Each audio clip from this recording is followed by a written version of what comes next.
Hello அருமை நண்பர்களே, தேவன் உங்கள் எல்லோரையும் ஆசீர்வதிப்பாராக.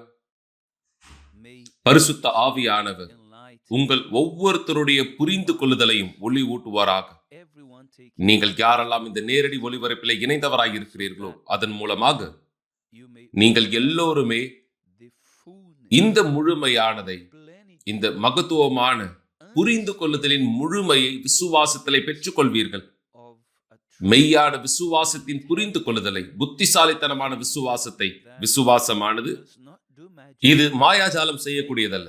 விசுவாசமானது என்னவென்றால் எது வல்லமையை அடிப்படையாக கொண்டதாயிருக்கிறது, பரிசுத்த வசனங்களின் அடிப்படையிலே, தேவனுடைய வார்த்தையின் மீதாக. அதுதான் நாங்கள் இந்த இடத்தில் விரும்புகிறோம், உங்களுக்கு கொடுக்கும்படியாக, உங்களுக்காய் தரும்படியாக. பரிசுத்த ஆவியானவர் எங்களுக்கு எதை தருகிறாரோ அந்த எல்லாவற்றையும், விசுவாசத்தின் எல்லாவற்றை குறித்தும். நேற்றைய தினம் நாம் 10 குஷ்டரோகிகள் குறித்து பேசியிருந்தோம். 9 குஷ்டரோகிகள், அதிலே அவர்கள் விலகி சென்றார்கள், ஒருவன் மட்டும் தான் திரும்பி வந்தான். இங்கு நான் பார்ப்பது என்ன, இங்கு நான் புரிந்து கொள்வது என்ன? இந்த காரியங்களிலே இயேசுவானவர் அறிந்திருந்தார் என்னவென்றால் 9 பேர் அவர்கள் உண்மையில்லாதவராய் இருப்பார்கள். அவர்கள் மெய்யாகவே அப்படியாதான் இருந்தார்கள். அவர்கள் தொடர்ந்து அப்படியானவராய் தான் இந்த இடத்தில் இருந்தார்கள், குணமடைந்தார்கள். ஆனால் அவர்கள் தேவனை குறித்து ஒருபோதும் சிந்திக்கவில்லை. மேலும்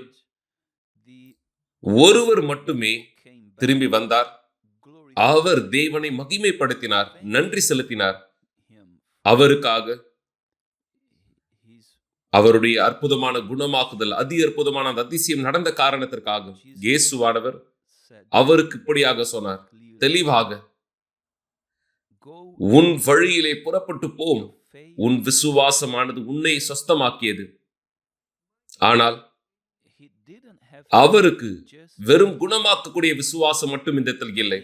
அவருக்கு விசுவாசமானது இருந்தது, மேலும்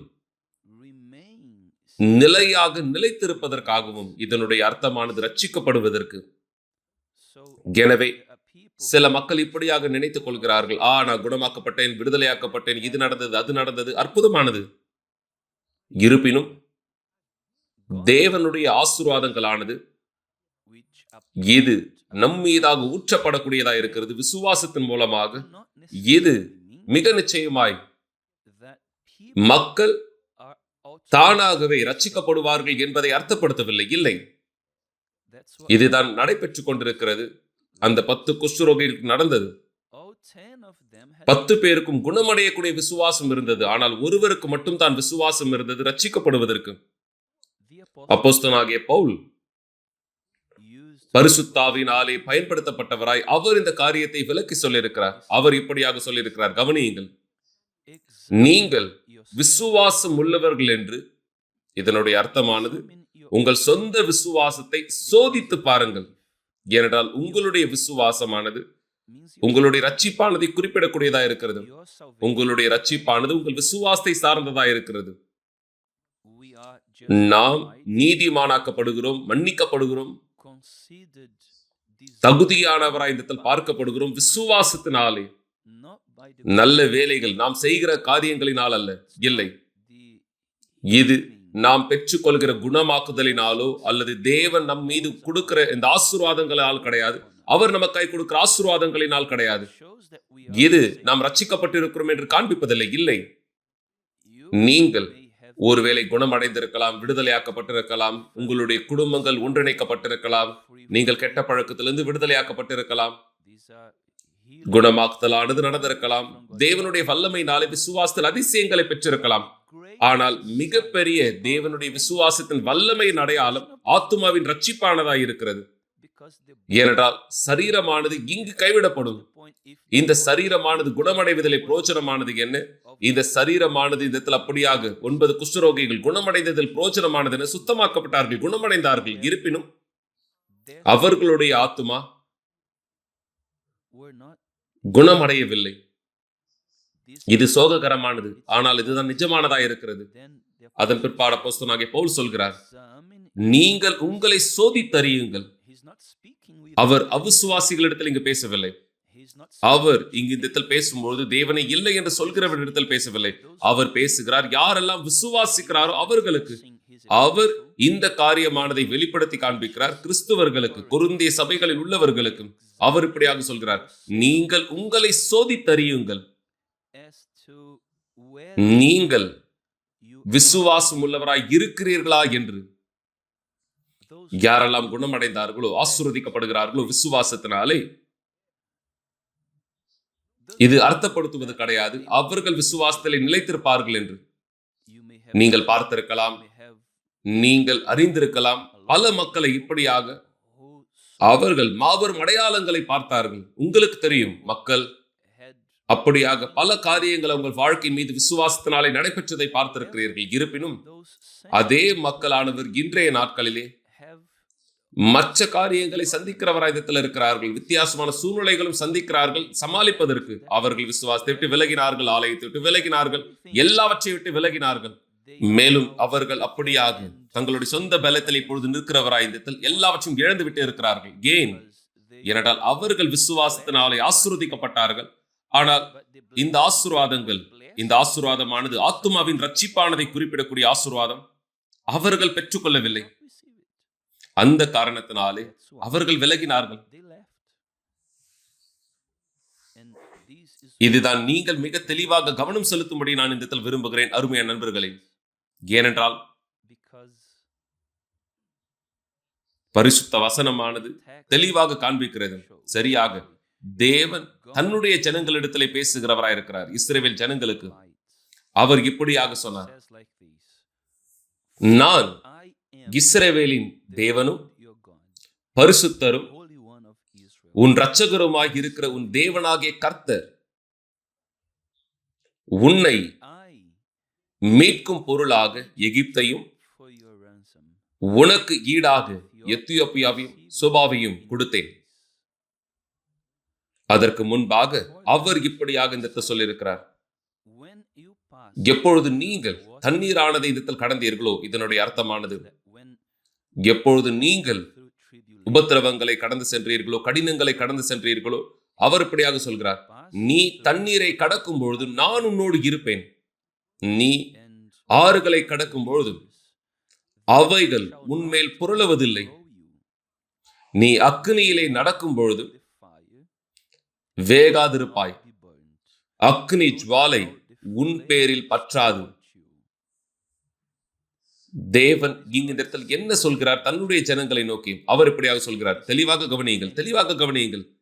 நீ என்னுடைய சத்தத்தை கேட்டு கீழ்ப்படிந்து நடப்பாயேயானால், அதன் வழிகளில் நடந்தால், என் ஆலோசனையின்படியாக, அதன் பிற்பாடு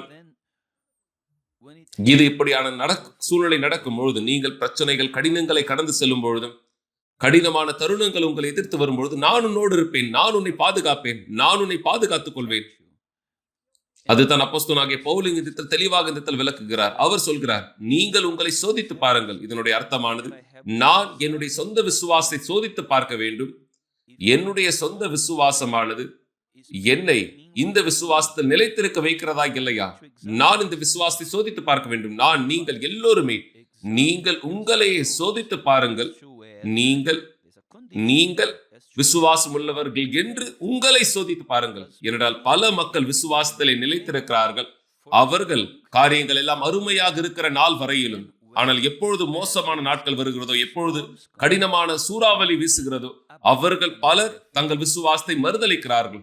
இதுதான் நடைபெற்றுக் கொண்டிருக்கிறது பல மக்களுக்கு. யாரெல்லாம் இந்த நேரலை ஒளிபரப்பை பார்த்து கொண்டிருக்கிறீர்களோ, உங்களுக்கும் கூட அவர்கள் ஆலயத்தை விட்டு விலகினார்கள். இப்படியாக பலர் ஆலயத்தை விட்டு விலகினார்கள். மேலும் அவர்கள் இலக்கில்லாதவராய் வெளியே வாழ்க்கை வாழ்ந்து கொண்டிருக்கிறார்கள். எனவே நீங்கள் உங்களை சோதித்து பாருங்கள், விசுவாசத்தில் உள்ளவராய் இருக்கிறீர்களா என்று. அதன் பிற்பாடு அவர் சொல்கிறார், நீங்கள் உங்களை சோதித்து பாருங்கள், நீங்கள் உங்களை சோதித்து பாருங்கள்.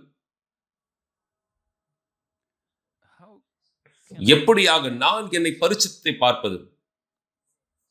உங்களை நீங்களே பரிசுத்து பாருங்கள். எனவே நான் என்னை பரிசுத்து பார்க்கிறேன். எப்பொழுதும் கடினமான தருணங்களை நான் சந்திக்கும் பொழுதும், இதனுடைய அர்த்தமானது துன்புறுத்தலின் நேரம் வரும்பொழுதும் நான் எப்படியான விதத்திலே அந்த சூழ்நிலையை சந்திக்கிறேன் என்பதை குறித்து, நான் எப்படியாக அந்த உபத்திரவங்களை சந்திக்கிறேன் என்று சொல்லும் பொழுதும், நான் எப்படியான அந்த செயலானதை எடுத்து வைக்கிறேன் இந்த துன்புறுத்தல்களை நான் கடந்து செல்லும் பொழுதும், எனவே என்னுடைய அந்த செயலானது காண்பிக்கக்கூடியதாக இருக்கிறது. எனக்குள்ளாக எப்படியான விசுவாசம் இருக்கிறது என்பதை குறித்து, என்னுடைய விசுவாசமானது இந்த மேலோட்டமானதா இருக்குமே ஆனால், இது உணர்ச்சிகரமானதா இருக்குமே ஆனால், என்னுடைய விசுவாசமானது வெறும் ஆசீர்வாதங்களை பெறுவதற்கானதாய் மட்டும் இருக்குமே ஆனால், சரீரபூர்வமான ஆசீர்வாதங்களை கைப்பற்றுவதில் மட்டுமே, அப்பொழுது நான் நிலைத்திருக்க மாட்டேன் அந்த கடினமான தருணங்களை சந்திக்கும் பொழுதும். ஏனென்றால் நான் வெறுமையாக கவனம் செலுத்துகிறேன் கைப்பற்றுவதில்லை. எனக்கு வெறும் ஆசீர்வாதங்களை கைப்பற்ற மட்டுமே விசுவாசமானது இருந்தது. ஆனால் எப்பொழுது நான் உபத்திரவங்களை கடந்து போகும் பொழுதும் என் விசுவாசத்தை மறுதளிக்கிறவனிடத்தில் இருக்கிறேனோ, நான் இன்னொரு வார்த்தையிலே உருகி போகிறவனை போல இருக்கிறேனோ, இதுதான் நிஜமானதா இருக்கிறது. நான் விலகி ஓடுகிறேன், நான் என் விசுவாசத்தை மறுதளிக்கிறேன். அப்பொழுது இது காண்பிக்கக்கூடியதா இருக்கிறது. என் விசுவாசமானது என்னை ரட்சிக்கக்கூடிய விசுவாசமா இல்லை, நான் ரட்சிக்கப்படுவது கிடையாது. இது காண்பிக்கிறது நான் இன்னும் ரட்சிக்கப்படவில்லை என்று, அவ்வளவுதான். எனவே உபத்திரவங்களின் காலங்களிலே யாரெல்லாம் இப்படியான உபத்திரவங்களை கடந்து செல்கிறார்களோ, மிக நிச்சயமாக யாரெல்லாம் தங்கள் விசுவாசத்திலே வெளிப்படையானவராய் இருக்கிறார்களோ அவர்கள் உபத்திரவங்களை கடந்து செல்வார்கள். விசுவாசத்திலிருந்து விசுவாசத்துக்கு நகர்வார்கள். ஏனென்றால் இந்த உபத்திரவங்களானது, இந்த பிரச்சனைகளானது விசுவாசத்தை குறித்ததா இருக்கிறது. நான் ஒரு துன்புறுத்தலை கடந்து செல்கிறேனே ஆனால், மேலும் நான் அதிலே முழுகிறவனாய் இருக்கிறேன் ஆனால், அந்த துன்புறுத்தல்களிலே நான் என் விசுவாசத்திலே சோர்ந்து போகிறவனாய் இருக்கிறேன் ஆனால், அப்பொழுது காண்பிக்கிறது என் விசுவாசமானது இது தேவனுடைய வார்த்தையை அடிப்படையாய் கொண்டதாய் இல்லை என்று. இங்கு நிபந்தனைகளானது தேவன் எனக்காய் இந்த கொடுத்தது பின்பற்றும்படியாக, அவருடைய படிகளை பின்பற்றும்படியாக இயேசுவானவர் சொல்லியிருக்கிறார். நீ என்னில் நிலைத்திருந்தால், நீ என்னில் நிலைத்திருந்தால், என்னுடைய வார்த்தையானது உனக்குள்ளாக நிலைத்திருந்தால், நீ கேட்கிறது எதுவோ அது உனக்காக கொடுக்கப்படும். ஆனால் நமக்கு மிக நிச்சயமாக விசுவாசத்திலே நிலைத்திருக்க வேண்டுமே ஆனால், இயேசுவின் மீதாக உள்ள விசுவாசத்திலே நாம் பின்பற்ற வேண்டும் அவருடைய நிபந்தனைகளை, நாம் அவருடைய வார்த்தைகளை பின்பற்ற வேண்டும். நாம் மிக நிச்சயமாக தேவனுடைய ராஜ்யத்தின் வார்த்தைக்கு கீழ்ப்படிய வேண்டியதா இருக்கிறது. நாம் கீழ்ப்படிய வேண்டியதா இருக்கிறது ராஜாவிற்கு, நம்முடைய ஆண்டவருக்கு, அவருடைய ஆளுகைக்கு, ஆண்டவராக இயேசு கிறிஸ்துவின் மூலமாக. ஆனால் நீங்கள் இன்னும் இந்த விசுவாசத்திலே இல்லை என்றால், இந்த விசுவாசமானது உங்களுக்கு இல்லை என்றால், அவர் வார்த்தைக்கும் அவருக்கும் கீழ்ப்படியக்கூடிய விசுவாசம் உங்களுக்கு விசுவாசமானது இருக்கிறது. வெறும் ஆசீர்வாதங்களை பெற்றுக் கொள்வதற்கு மட்டுமே என்று சொல்வீர்கள். ஆனால் ஆசீர்வாதங்களை பெறுவதற்கு மட்டுமே. அதன் பிற்பாடு நாம் மிக நிச்சயம் சோர்ந்து போகிறவராய் இருப்போம். நாம் அப்படியாக ஆறுகளை கடந்து செல்லும் பொழுது, அக்னியை கடந்து செல்லும் பொழுது, தண்ணீரை கடந்து செல்லும் பொழுது நிச்சயமாய் பிரச்சனைகளானது வரும். ஏனென்றால் நமக்கு விசுவாசமானது இந்த இல்லை. நம்மை நிலை நிறுத்தக்கூடியதாக, குறிப்பாக துன்புறுத்தலின் நாட்களிலே துன்புறுத்தல்களானது இருக்கக்கூடியதா இருக்கிறது. நம் விசுவாசத்தை சோதிக்கும்படியாக தேவன் நமக்கு அனுமதியானதை தருகிறார். நாம் அந்த துன்புறுத்தல்களை கடந்து செல்லும்படியாக இயேசுவானவர் உபத்திரவங்களை கடந்து சென்றார். ஆனால் அவர் ஜெயித்து வந்தார். குறிப்பாக அங்கு கெத்செமனே தோட்டத்திலே எப்பொழுது இயேசுவானவர் அவர் 3 முறை இந்த ஜெபமானதை செய்தாரோ, பிதாவானவர் அவருக்கு கொடுக்கும்படியாக, இயேசுவானவருக்கு அந்த பாத்திரமானது இந்த கொடுக்கும்படியாக இயேசுவானவர் ஜெபித்தார் 3 முறை. அதற்கு முன்பாக அவர் சீஷர்களுக்கு அப்படியாக சொல்லியிருந்தார், பாருங்கள், நாம் அங்கு செல்லலாம், நாம் அங்கு ஜெபிக்கலாம், என்னோடு கூட வாருங்கள், ஜெபிக்கும்படியாக. அவர்கள் ஒரு குறிப்பிட்ட இடத்துல இந்த அவர் விட்டு விலகினார். அதன் பிற்பாடு அவர்கள் அப்படியாக சென்றார்கள், சோர்ந்து போனார்கள். அவர்கள் இந்த தூக்கமுடையவராய் இருந்தார்கள், சிலர் தூங்கிவிட்டார்கள். ஆனால் இயேசுவானவர் நிலைத்திருந்தார். அவர் அந்த காரியத்திலே நிலையாக இருந்தார். தன் பிதாவினை நோக்கி பேசும்படியாக அவர் அறிந்திருந்தார் அவர் எதையெல்லாம் கடந்து போக போகிறாரோ அது எல்லாவற்றையும். எனவே அவர் ஏற்கனவே இந்த அனலானதை, அவர் கடந்து போக போகிற அந்த சூழ்நிலையினுடைய அனலை அவர் ஏற்கனவே சந்திக்கிறவராய் இந்த இடத்தில் இருந்தார். அவர் தன் மீதாக இந்த இடத்தில் எடுத்துக்கொண்டார். மனித இனத்தினுடைய பாவமானதை கடந்த காலத்திலிருந்தும், நிகழ்காலத்திலிருந்தும், எதிர்காலத்திலிருந்தும் கூட. எனவே யோசித்து பாருங்கள், இந்த சுமையானது, இந்த பாரமானது, மன அழுத்தம், இயேசுவானவர் எப்படியாக இந்த இடத்தில் இந்த நேரம் கடந்து போயிருப்பார் என்று. ஏனென்றால் அவர் இதற்காகவே வந்தார். அவருடைய வாழ்க்கையை கொடுக்கும்படியாக, அவருடைய ஆத்துமாவானதை நமக்கானதாய் கொடுக்கும்படி அவர் அதை கடந்து சென்றார். அவர் அதை ஜெயித்தார். அந்த தருணம் வரை அவர்கள் கடற்காலானை காடியிலே தோய்த்து ஈசோப்பு தண்டையிலே மாட்டி அதை வாயிலே நீட்டினார்கள். அதன் பிற்பாடு அவர் அதிலிருந்து வாங்கி குடித்து அவர் சொன்னார், இது முடிந்தது. அதன் பிற்பாடு அவர் தலையை சாய்த்து ஆவியை ஒப்பு கொடுத்தார். இன்னொரு வார்த்தையிலே இது முடிந்தது என்று சொன்னபொழுது நான் என் வேலை செய்து முடித்தேன் என்று அர்த்தப்படுத்தினார். என்ன செய்ய வேண்டியதா இருந்ததோ அது செய்யப்பட்டது. அவர் இதை கடந்து போனார். இந்த உபத்திரவங்களை, இந்த உபத்திரவத்தின் வேலைகளை ஆண்டவராகிய இயேசு கிறிஸ்துவினுடைய சீஷர்களும் கூட எல்லோருமே இதே உபத்திரவங்களை அவர்களும் கடந்து சென்றார்கள். ஒரு நபருடைய விசுவாசமானது வெறும் ஆசீர்வாதங்களை மட்டுமே சார்ந்ததாக இருக்குமே ஆனால் அவர்கள் உருகி போவார்கள். ஆனால் இது தேவனுடைய வார்த்தையின் மீது இருக்குமே ஆனால் விசுவாசம் தேவன் வார்த்தையில் நிலைத்திருந்தால் அவர் ரட்சிக்கப்படுவார்கள். இப்படியாக தான் நாம் சோதிக்கப்படுகிறோம். இப்படியாக தான் நீங்கள் சோதிக்கப்படுகிறீர்கள். நீங்கள் சோதிக்கப்படுகிறீர்கள் அருமையான நண்பர்களே. எப்பொழுதும் சூழ்நிலைகளானது உங்களை எதிர்த்து வருகிறதோ, நீங்கள் எதிர்பாராத சூழ்நிலைகள், உங்கள் விசுவாச நிமித்தமாக நீங்கள் கொலை செய்யப்படலாம், இந்த தவறாக நடத்தப்பட்டிருக்கலாம், வெறுக்கப்பட்டிருக்கலாம், நீங்கள் அவமானப்படுத்தப்பட்டிருக்கலாம், நீங்கள் இந்த வெட்கப்படுத்தப்பட்டிருக்கலாம், நீங்கள் கடந்து சென்றீர்கள். இப்படியான பிரச்சனைகள், இப்படியான உபத்திரவங்கள் எல்லாவற்றையும் அதன் பிற்பாடும் நீங்கள் விசுவாசத்திலே நிலைத்திருக்கிறீர்கள். அப்பொழுதும் நீங்கள் அந்த விசுவாசத்திலே நிலைத்திருக்கும் பொழுது அது உங்களை ரட்சிக்கக்கூடியதாய் மாற்றுகிறது. இருப்பினும் நீங்கள் இப்படியான விசுவாசத்தை உடையவராய் இருந்தால், இந்த 9 குஷ்டரோகிகளுக்கு இருந்த விசுவாசத்தை போல வெறும் ஆசீர்வாதங்கள் மீது மட்டுமே நோக்கம், உங்களால் எதிர்த்து நிற்க முடியாது. நீங்கள் உருகி போவீர்கள், விசுவாசத்தை விட்டு விலகி செல்வீர்கள். அந்த காரணத்தினாலே தான் அப்போஸ்தலனாகிய பவுல் இப்படியாக சொல்லி இருக்கிறார், உங்களை நீங்களே சோதித்து பாருங்கள், நீங்கள் விசுவாசம் உள்ளவர்களா இருக்கிறீர்களா என்று உங்களை நீங்களே பரிசித்து பாருங்கள். இயேசு கிறிஸ்து உங்களுக்குள்ளாக இருக்கிறார் என்று உங்களை நீங்களே அறியீர்களா? இதனுடைய அர்த்தமானது இது மிக அருமையான ஒன்று. அருமையான நண்பர்களே, சிறிது தண்ணீரானது இந்த இடத்தில் குடித்துக் கொள்கிறேன். ஏனென்றால் இது மிக அருமையான ஒரு காரியம். எனவே நீங்கள் இதை மிக தெளிவாக புரிந்து கொள்வதை நான் இந்த இடத்தில் விரும்புகிறேன். நீங்கள் இதை மதிப்பிட்டு பார்க்க வேண்டும். உங்கள் விசுவாசம் என்னது என்பதை சோதித்து பார்க்க.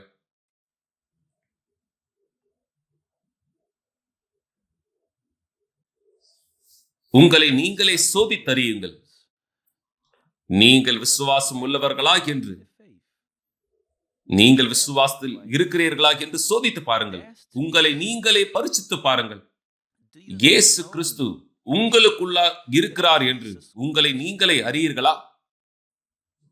இதனுடைய அர்த்தமானது தெளிவாக கவனியுங்கள். நான் இதை சொல்கிறேன், நான் மீண்டும் இதை சொல்கிறேன். எப்படியாக நான் என் ரட்சிப்பிலே நிச்சயத்தோடு இருப்பது, எப்படியாக நான் என் ஆண்டவராகிய இயேசு கிறிஸ்து எனக்குள்ளாக இருக்கிறார் என்று நிச்சயமாயிருப்பது, எப்படியாக பரிசுத்த ஆவியானவர் எனக்குள்ளாக இருக்கிறார் என்று நிச்சயமாயிருக்கிறது. எப்படி எனக்கு நிச்சயமானது இருக்கும்? ஏனென்றால் நான் நிச்சயமாய் நம்புகிறேன், நான் அவருடையவனாய் இருக்கிறேன். எனக்கு இந்த நிச்சயமானது இருக்கிறது, நான் அவரோடு கூட இருக்கிறேன். எனவேதான் இது எனக்கு தருகிறது இந்த நிச்சயத்தை, இந்த உறுதியானது அவர் என்னோடு இருக்கிறார் என்று. நான் அவரோடு கூட இருக்கிறேனே ஆனால் அவர் என்னோடு கூட இருக்கிறார். அவ்வளவுதான், எளிமையானது. அப்படியாக தான் இது மிக எளிமையான ஒன்று. நான் அதை யோசித்து பார்க்கவோ இந்த சோதிக்கவோ இந்த வேண்டியதில்லை. அவ்வளவுதான். நீங்கள் அவரோடு கூட இருக்கிறீர்கள் என்று உறுதி இருந்தால் இயேசு உங்களோடு கூட இந்த இருக்கிறார். தெளிவாக கவனியுங்கள். இந்த நிச்சயமானது உங்களுக்குள் இருக்க வேண்டுமேயானால், ஒரு நபரானவர் இந்த நிச்சயத்தை இந்த அந்த உறுதியை பெற்றிருக்க வேண்டுமேயானால், அவர்கள் தங்களை தாங்களே சோதித்து பார்க்க வேண்டுமானால், அவர்கள் தேவனுடையவராய் இருக்கிறார்களா, விசுவாசத்தில் நிலைத்திருக்கிறார்களா என்று சோதிக்க வேண்டுமேயானால், நம் ஆண்டவராக இயேசு கிறிஸ்து அவர்களது வாழ்க்கையின் முதலாவதாய் இருக்க வேண்டும். தன் தாய்க்கு முன்பாக, தகப்பனுக்கு முன்பாக, சகோதரன் சகோதரிக்கு முன்பாக, கணவன் மனைவிக்கு முன்பாக, மேலாக பிள்ளைகளுக்கு மேலாக, எல்லாவற்றிற்கும் மேலாக மரியாதை, அவர்களுடைய பெயர், அவருடைய பணம், எல்லாவற்றுக்கும் மேலாக அவர் உலகத்திற்கு எல்லாவற்றுக்கும் மேலாக முதலாவதாய் அவர்தான் முதலாவதாய் இந்த இருக்க வேண்டும். நம்முடைய வாழ்க்கையிலே அவர்தான் முதலாவது. என் வாழ்க்கையிலே நான் அவரோடு கூட இருக்கிறேன். இது வெறுமையாக எனக்கு இந்த பொறுப்பானது இருக்கிறது என்கிற காரணத்தினாலே கிடையாது. தேவனுடைய ஊழியக்காரனாக இல்லை. ஆனால் என்னுடைய அர்ப்பணிப்பானது, என்னுடைய முழு அர்ப்பணிப்பானது அவருக்கு முன்பாக வைக்கப்பட்டிருக்கிற காரணத்தினாலே 61 ஆண்டுகளுக்கு முன்பாக இது குணமாக்குதலுக்கு இல்லை. நான் குணமாக்குதலை பெற்றுக்கொள்ளவில்லை. நான் எந்த அதிசயத்தையும் பெற்றுக்கொள்ளவில்லை. ஒரு ஆசீர்வாதங்களை பெற்றுக்கொள்ளவில்லை. இல்லை, நான் பெற்றுக்கொண்டது தேவனுடைய மன்னிப்பானதை. என்னுடைய எல்லா பாவங்களிலிருந்து நான் அவருடைய ஆவியை பெற்றுக்கொண்டேன். மேலும் அவர் தன்னுடைய ஆவியானதை இந்த தருகிறார். யாரெல்லாம் மெய்யாகவே அவருடையவராய் இருக்கிறார்களோ அவர்களுக்கு, யாரெல்லாம் அவருக்கு முழுமையை அர்ப்பணிக்கிறார்களோ, யாரெல்லாம் இன்னும் தன் முழு வாழ்க்கை அர்ப்பணிக்கவில்லையோ, தன் எல்லாவற்றையும் அர்ப்பணிக்கவில்லையோ, அவர்களுக்கு இந்த நிச்சயமானது இருப்பது கிடையாது, இந்த உறுதியானது இருப்பது கிடையாது. எனவே பவுலானவர் இப்படியாக சொல்கிறார், இந்த காரியத்தை உங்கள் சொந்த விசுவாசத்தில் நீங்கள் சோதித்து பாருங்கள். நீங்கள் விசுவாசத்தில் இருக்கிறீர்களா இல்லையா என்று. ஒருவருடைய விசுவாசமானது சோதிக்கப்படும் பொழுது இந்த அவர் ரட்சிக்கப்பட்டிருக்கிறாரா என்று சோதிக்கப்படுவது. ஏனென்றால் ஒரு காரியம் இன்னொன்றோடு இந்த இணைந்ததா இருக்கிறது. என் விசுவாசத்தை நான் சோதிக்கும் பொழுது என் ரட்சிப்பை நான் சோதிக்கிறேன். என்னுடைய ரட்சிப்பை நான் சோதிக்கும் பொழுது என் விசுவாசத்தை நான் சோதிக்கிறேன். எனவே எப்பொழுது நீங்கள் உங்களுடைய சொந்த விசுவாசமானதை சோதிப்பீர்களோ, நீங்கள் உங்கள் சொந்த ரட்சிப்பானதை சோதிக்கிறவராக இருக்கிறீர்கள். உங்கள் சொந்த நிச்சய உறுதியை சோதிக்கிறவராக இருக்கிறீர்கள். ஏனென்றால் பவுல் இப்படியாக சொல்கிறார், நீங்கள் இந்த மத ரீதியாக இருப்பதனாலோ, ஒரு உதவியாளரோ, ஒரு பிஷப்போ, ஒரு பாஸ்டரோ, இல்லை நீங்கள் ஆசாரியராக இருக்கிற யாரா இருந்தாலும், நீங்கள் யாராக இந்த இருந்தாலும் இது பிரச்சனையானது கிடையாது. நீங்கள் விசுவாசத்தில் இருக்கிறவராய் இருந்தால், எந்த உபத்திரவங்களானது நீங்கள் கடந்து செல்லக்கூடியதா இருந்தாலும், சரியாக சொல்ல போனால் இது எழுதப்பட்டதாய் கூட இருக்கிறது, நாம் சோதிக்கப்படுவது கிடையாது. நம்முடைய சக்திகளுக்கு தாண்டி நம்மால் முடியாத ஒரு காரியத்தினாலே. எனவே தேவன் நம்மை சோதிக்கிறவராய் இருக்கிறார். ஆனால் நம்முடைய பலனுக்கு தாண்டினதா எதுவும் இந்த இல்லை. அவர் நம்மை சோதிக்கிறார். எப்பொழுது அவர் நம்மை சோதிப்பாரோ, இது அவர் தெரிந்து கொள்வதற்காக அல்ல. ஏனென்றால் அவருக்கு ஏற்கனவே தெரியும் அவர் நாம் யார் என்பதை அறிந்திருக்கிறார். ஆனால் நமக்கு தெரியப்படுத்த விரும்புகிறார், நாம் யாராய் இருக்கிறோம், எப்படியானவராய் இருக்கிறோம், நாம் விசுவாசத்தில் இருக்கிறோமா இல்லையா என்று. உங்களுக்கு இது புரிகிறதா நண்பர்களே? எனவே அவர் இப்படியாக சொல்கிறார். கேள்வியானது என்னவெனில், இயேசு கிறிஸ்து உங்களுக்குள் இருக்கிறார் என்று உங்களை நீங்களே அறியீர்களா?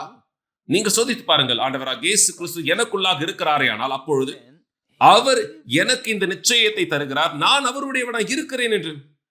அவர் இந்த நிச்சயமானது எனக்காக இந்த தருகிறார், நான் அவருடையவனாக இருக்கிறேன் என்று. அவர் என் வாழ்க்கையில் முதலாவது இருக்கிறார் என்று.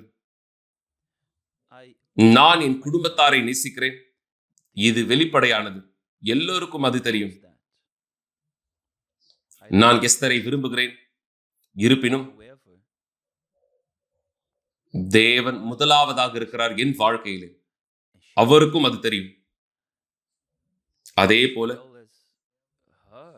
என் மனைவியும் அதே போல்தான் என்னுடைய காரியத்திலே என்னை அவள் நேசிக்கிறார். ஆனால் தேவன் தான் முதலாவதாக அவள் வாழ்க்கையில இருக்கிறார். எங்கள் வாழ்க்கையில இயேசு முதலாவதாக இல்லை என்றால் அப்பொழுது நான் அவருடைய வாழ்க்கையில் ஒரு பகுதியா இருக்க மாட்டேன்.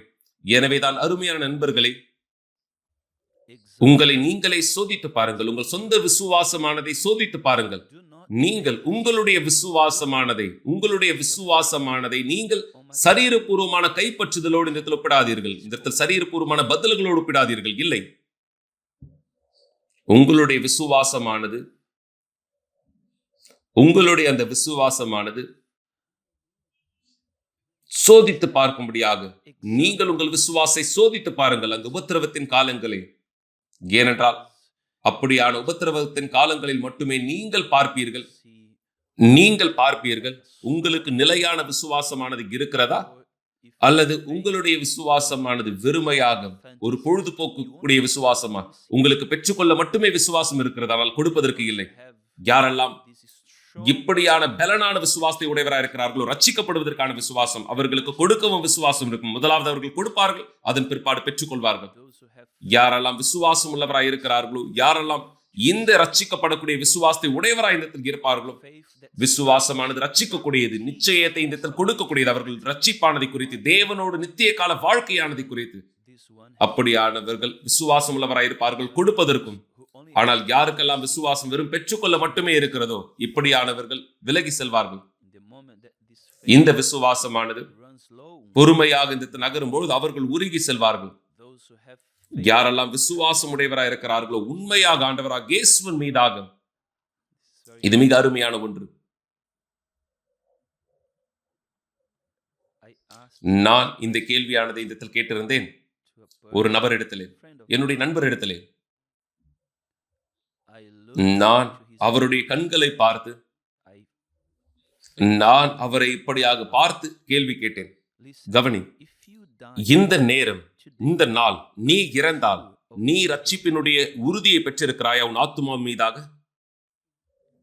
இந்த கேள்வியானதை நான் கேட்டபொழுது அவர் உறைந்து போனார். நான் பிற்பாடு கண்டறிந்தேன் என்னவென்றால், அவர்கள் சமாதானம் இல்லாதவராய் இருக்கிறார் என்று. இரண்டால் அவர் சந்தேகத்தில் இருக்கிறார். நீங்கள் என்னிடத்திலே கேட்பீர்களானால், பிஷப், நீங்கள் இந்த நேரம் இறந்தால், இந்த தருணம் இறந்தால் உங்கள் ரட்சிப்பிலே உறுதியானவராய் இருக்கிறீர்களா? மிக நிச்சயம், நான் மிக நிச்சயமானவராய் இந்த இருக்கிறேன். மரணம் என்று சொல்லும் பொழுது யாரெல்லாம் தேவனுடையவராய் இருக்கிறார்களோ அது அவர்களுக்கு பரிசாய் இருக்கிறது என்றால், இறுதியிலே நீங்கள் உங்கள் ஆத்மாவை ரட்சித்த உங்களுக்குள்ளாக இருந்த தேவனை சந்திக்க போகிறீர்கள். இதனுடைய அர்த்தம், இந்த உலகத்தினுடைய குப்பையானது, நாம் வாழ்ந்து கொண்டிருக்கிற இந்த உலகம் குப்பையானது. எனவே எப்பொழுது நாம் உயர்த்தப்படுகிறோமோ அப்பொழுது ஒரு காரணமானது இருக்கிறது, சந்தோஷப்பட. இது சந்தோஷமான ஒரு காரியம். யாரெல்லாம் விசுவாசத்தில் இருக்கிறார்களோ, யாரெல்லாம் விசுவாசத்தில் நிலைத்திருக்கிறார்களோ, ஆனால் யாரெல்லாம் இந்த தனிப்பட்ட உறுதி இல்லாதவராய் இருக்கிறார்களோ அப்பொழுது அவர்கள் பயப்படுகிறார்கள், அவர்கள் மரணத்திற்கு நடுங்குகிறார்கள், அவர்கள் மரணத்தை குறித்து பயப்படுகிறார்கள். எனக்கு தெரியும் சில மக்கள், என் குடும்ப உறுப்பினர்களும் கூட சிலர், அவர்கள் விரும்புவது கிடையாது இந்த இடத்தில் அப்படியாக கல்லறைகளை கடந்து செல்லக்கூடிய. யோசித்து பாருங்கள் இந்த காரியத்தை. அவர்கள் பயப்படுகிறார்கள் மரணத்தை குறித்து. மேலும் அவர்கள் மத ரீதியானவர்கள், அவர்கள் இயேசுவை விசுவாசிக்கிறேன் என்று கூட சொல்கிறார்கள். ஆனால் யாரெல்லாம் உண்மையாக ஆண்டவராக இயேசுவை விசுவாசிக்கிறார்களோ அவர் திருமணம் செய்து கொள்கிறார்கள், அவரோடு இந்த உடன்படிக்கை ஏற்படுத்துகிறார்கள், அவரோடு கூட இந்த இடத்தில் வாசம் பண்ணுகிறவராக இருக்கிறார்கள். இதுதான் எழுதப்பட்டதா இருக்கிறது. நீங்கள் அறிந்திருக்கவில்லையா இயேசு கிறிஸ்து உங்களுக்குள்ளாக இருக்கிறார் என்று? உங்களுக்கு தெரியாதா? எனக்கு தெரியாது. அதன் பிற்பாடு அப்பொழுது அவர் உங்களுக்குள்ளாக இல்லை என்ற அர்த்தம். அவர் இருக்கிறாரே ஆனால் உங்களுக்குள்ளாக, அப்பொழுது நீங்கள் இந்த நிச்சயத்தை, இந்த உறுதியை, இந்த மகிழ்ச்சி உடையவராய் இருக்கிறீர்கள், இந்த சந்தோஷத்தை உடையவராய் இந்த இடத்தில் இருக்கிறீர்கள், அறிந்திருக்கிறீர்கள். உங்களுடைய ஆத்துமா எங்கு செல்ல போகிறது என்பதை குறித்து தேவனுக்கு மகிமை உண்டாவதாக, தேவனுக்கு மகிமை உண்டாவதாக. இதுதான் நாங்கள் விரும்புகிறோம், உங்களுக்கு கொடுக்கும்படியாக தேவனுக்கு மகிமை உண்டாவதாக. அதன் பிற்பாடு அவர் இப்படியாக இந்த முடிக்கிறார். நான் இந்த வசனத்தை மீண்டுமாய் படிக்கிறேன். நீங்கள் விசுவாசம் உள்ளவர்கள் என்று உங்களை நீங்களே சோதித்தறியுங்கள், உங்களை நீங்களே பரிசுத்து பாருங்கள். இயேசு கிறிஸ்து உங்களுக்குள் இருக்கிறார் என்று உங்களை நீங்களே அறியீர்களா? நீங்கள் அப்படியாக தொடர்ந்து அவர் பேசுகிறார். நீங்கள் பரீட்சைக்கு நில்லாதவராய் இருந்திருந்தால் அறியீர்கள். நீங்கள் அப்படியாக பரீட்சத்தை பார்க்கும் பொழுது நீங்கள் தகுதியற்றவராய் இருந்தால் நீங்கள் கவலையோடு இருப்பீர்கள். இந்த நேரம், இந்த தருணம் கூட நீங்கள் கவலையோடு இருக்கிறீர்கள். இப்பொழுதும் நீங்கள் மரணத்தை குறித்து பயப்படாதவராய் இருந்தால் இது உங்களுக்கான பரிசானதாய் இந்த இடத்தில் இருக்கும். பவுல் சொன்னது போல, எனக்கு மரணமானது ஆதாயமா இருக்கிறது, நீங்கள் இறப்பது உங்களுக்கு ஆதாயமானதா இருக்கிறது, எனக்கு ஆதாயமா இருக்கிறது. நான் எதை இழந்து போகிறேன்? நான் இறந்து போனால் நான் எதையும் இழக்கப் போவதில்லை, எதையும் நான் இழந்து போக போவதில்லை. ஏனென்றால் என்னுடைய ஐஸ்வர்யங்கள், இதுதான் என்னுடைய ரட்சிப்பானதா இருக்கிறது. என் ஆண்டவரிடத்திலே அது செல்லும். இதுதான் விசுவாசமானதா இருக்கிறது, என்னை ரட்சிக்கக்கூடியதாய். விசுவாசமானது ரட்சிக்கக்கூடியதாய் இந்த இருக்கிறது. அந்த ஒரு குஷ்டரோகியானவன் மட்டும்தான், அந்த 10 குஷ்டரோகிகளில் ஒருவன் மட்டுமே பெற்றுக்கொண்டான். அதனாலதான் அவன் தேவனை மகிமைப்படுத்தினான். இயேசுவானவர் அவனுக்கு சொன்னார், போ, உன் விசுவாசமானது உன்னை சொஸ்தமாக்கியது. உன் விசுவாசம் உன்னை சொஸ்தமாக்கியது. இது விசுவாசத்தினாலே, இதுதான் நீதிமானாக நம்மை மாற்றுகிறது உன்னதமானவருக்கு முன்பாக. தேவன் உங்கள் எல்லாரையும் ஆசீர்வதிக்கட்டும். நாளை தினம் நான் இதை குறித்து இன்னும் அதிகமாக இந்த இடத்தில் பேசுவேன். தேவனானவர் என்னுடைய சிந்தனையானதை இந்த இடத்தில் மாற்றாவிட்டால் நான் விரும்புகிறேன். இந்த தலைப்பானது மிக முக்கியமானது. இதை குறித்து நான் இன்னும் அதிகமாய் நாளை பேசுவேன். ஏனென்றால் அநேகர் இந்த இடத்தில் அழைக்கப்பட்டவராயிருக்கிறார்கள், தெரிந்து கொள்ளப்பட்டவரோ சிலர், வெகு சிலர் மட்டுமே தெரிந்து கொள்ளப்பட்டவராயிருக்கிறார்கள். எங்களுக்கு காரணம் தெரியும் ஏன் என்று. ஏனென்றால் அநேகருக்கு விசுவாசமானது இருக்கிறது, ஆசீர்வாதங்களை கைப்பற்ற. அவர்கள் ஆசீர்வாதங்களை பெற்றுக் கொள்கிற வரை, ஆசீர்வாதங்கள் எல்லாமே அவர்களுக்கு கிடைக்கிற வரையும், அவர்கள் தலையின் மீது சூரியன் பிரகாசிக்கிற நாள் வரையும், எந்த மேகங்களும் இல்லாத பொழுதும் அந்த நபர் விசுவாசத்தில் இருக்கிறார், சந்தோஷமாய் பாடலை பாடுகிறார். ஆனால் எப்பொழுது காரியங்கள் மாறுகிறதோ, எப்பொழுது ஒரு நபரானவர் அவர் கடினமான தருணங்களை கடந்து செல்கிறாரோ, அதனால்தான் தேவன் சொல்கிறார், நீங்கள் அந்த தண்ணீரை கடந்து செல்லும் பொழுது, அவர் ஏற்கனவே இங்கு தெளிவுபடுத்துகிறார், நீங்கள் தண்ணீரை கடந்து செல்வீர்கள். எனவே யாரெல்லாம் என்னை பெற்றிருக்கிறார்களோ உள்ளாக அவர்கள் ரட்சிக்கப்படுவார்கள். ஆனால் யார் இந்த இடத்தில் என்னை பெற்றுக்கொள்ளவில்லையோ இழந்து போவார்கள். வேறு சந்தேகமானது இந்த இடத்தில் இல்லை. உபத்திரவங்களானது இந்த இடத்தில் வருமா என்று. உபத்திரவங்களானது இந்த இடத்தில் வரும். சீக்கிரமோ காலம் தாழ்த்தையோ உங்களுக்கு, நம் எல்லோருக்குமே இந்த இடத்தில் வரும். மேலும் யாரெல்லாம் ஆண்டவராக இயேசுவை மெய்யாகவே தங்களுக்குள்ளாக பெற்றிருக்கிறார்களோ, பரிசுத்தாவியானவர் மூலமாக, பரிசுத்தாவினுடைய அபிஷேகத்தின் மூலமாக அவர்கள் நிலைத்திருப்பார்கள் என்றென்றைக்கும். தேவனுக்கு மகிமை உண்டாவதாக. தேவன் உங்களை ஆசீர்வதிப்பார். நாளை உங்களை சந்திக்கிறேன். தேவனுக்கு மகிமை உண்டாவதாக.